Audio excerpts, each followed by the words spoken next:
Yes, that's not a very nice one. No.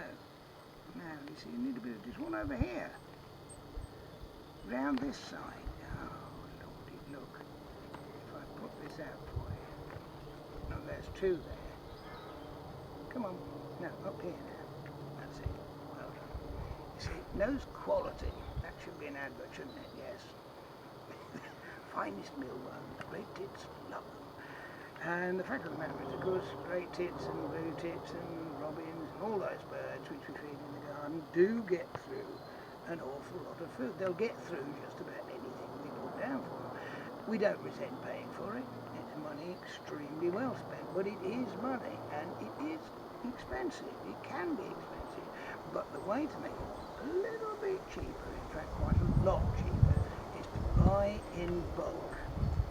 I mean, I've had people complain to me, not just about, the last couple of years, but in general saying, oh, I spend so much money, and it's like, well, to buy in bulk.